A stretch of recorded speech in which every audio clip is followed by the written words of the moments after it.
BYU Sports Nation All Access at BYU football practice with the scrum general. His name is Austin Kafentzis, plays a bunch of different positions for the Cougars. He went one-on-one with Jarom Jordan. Here's that interview. All right, Austin, after the Boise State win, have you come down from the high of that big win over a top 15 team? Yeah, I felt like we celebrated. You know, we had this bye week to kind of prepare and everything. Obviously, we came down because we got a next opponent that we got to focus on. So it was good for the weekend, but, you know, back to the grindstone and sharpening our craft and getting everything ready for our opponent, Utah State, this weekend. We'll talk about Utah State more in a moment, but with Boise State, obviously, the play that won the game was the QB sneak where you go up in the air. It felt like you were 6 feet up in the air. Can you describe what you saw and felt on that play? Yeah, so earlier in the game, I think it was on the 6th, we did the same play just to kind of see what the front we were going to get and what was going to happen on the D-line. And, you know, we kind of felt that towards the end of the game when we needed it again, that we had favorable, you know, it was favorable in our way, and we felt like we could get it right there. And it was, you know, it was a couple inches. There wasn't much we had to get, and I knew that my line up front, they're going to get the push, you know, when we need it. Even if the guys are shooting at their knees, they're going to get down and give me a little bit of room to work with. And it kind of got stuffed at the beginning, but then I have, you know, Kairos behind me and Diane coming up as well, and they're just pushing me from both sides. And at some point I was up in the air and my feet left the ground, and I was just kind of like, whoa, what's happening right now? But you don't have much time to think. You just kind of, you know what you got to do. We practice it every day. You just got to get that yard. You got to get over the line. And, you know, as soon as I got up in the air, I just started reaching with my arms because my legs weren't on the ground, so I didn't have much stability. So I was just kind of crawling over people, and it was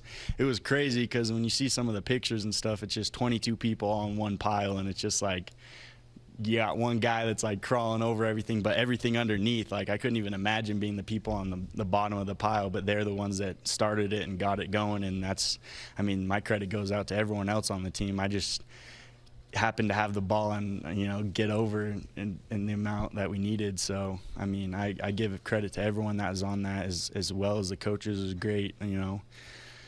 Our mano y mano basically is what it was, and when it came down to it, we came out on top, and it was a great feeling. It was awesome to get the win, but you know, we still got a lot of work to do, and we still got to continue to get better. And even in that package, you know, we can, instead of just holding it to 6 inches, let's get a couple more yards just so we can seal the deal even quicker. I was going to say, why go for it at the 6 when it was a sneak and it was for 2 yards? It looked like a weird play, but you just wanted to see how they'd defend it.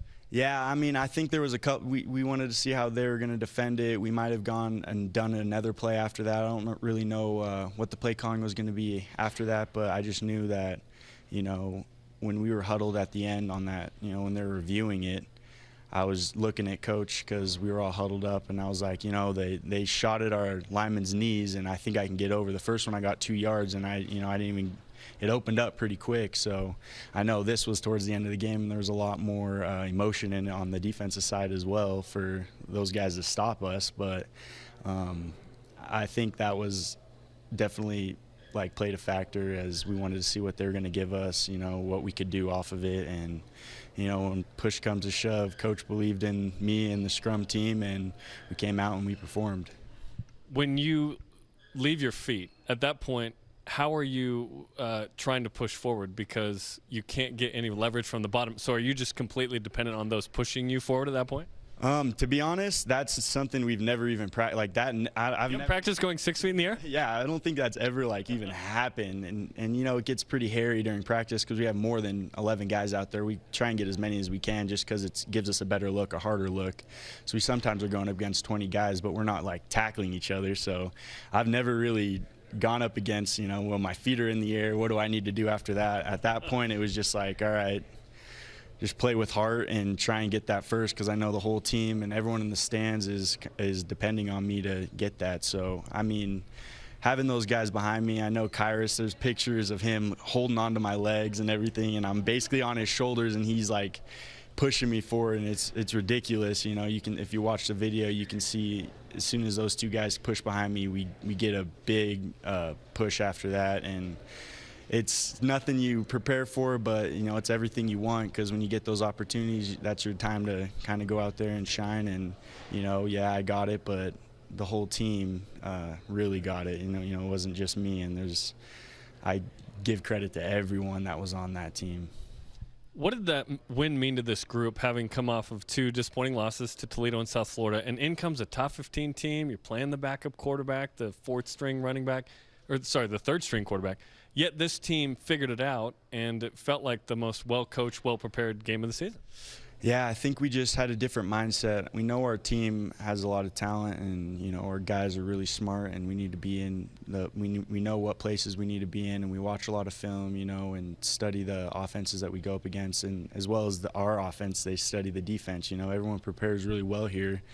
I think the big thing was we just came out, we played our game, we didn't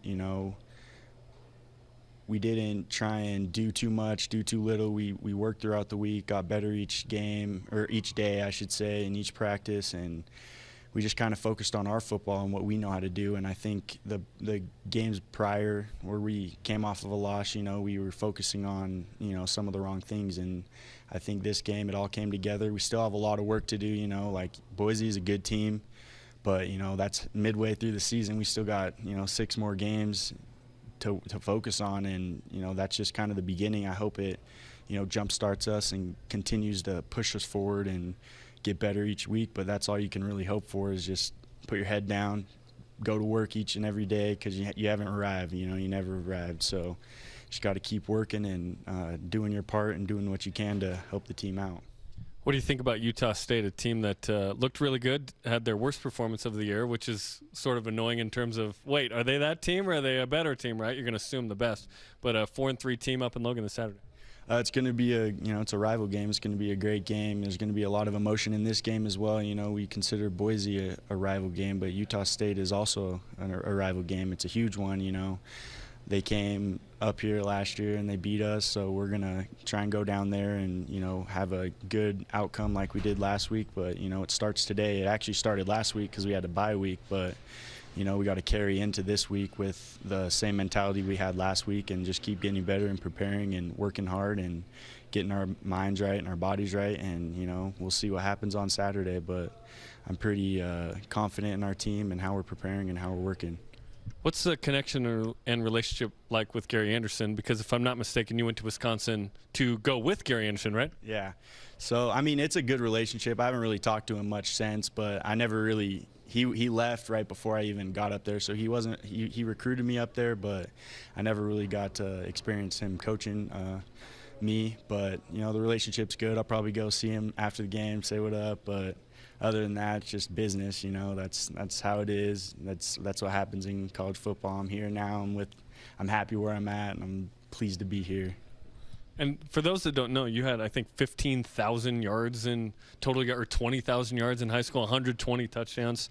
How did that experience prepare you to be so versatile in all the different roles you've had here at BYU? I think it's definitely prepared me confidence-wise. Going in there, when I was out there, everyone says, there might be a lot of pressure and everything, but when I'm in between the gridiron, I'm not really thinking about any of that. It's just like football, and I'm completely focused. So I think that definitely helped me because, in high school I did play a lot, and I was able to, get that confidence and that focus from that. So it carried over in that aspect, and it's been awesome to be able to play here and do what I can to help the team out. Well, it prepared you for the quarterback sneak, right? Exactly. Yep. The 4th and 1. Exactly. Yeah. Well, congratulations on the win. Good luck against Utah State. A little BYU Sports Nation karma, and have fun Saturday in Logan. Thank you. I appreciate it.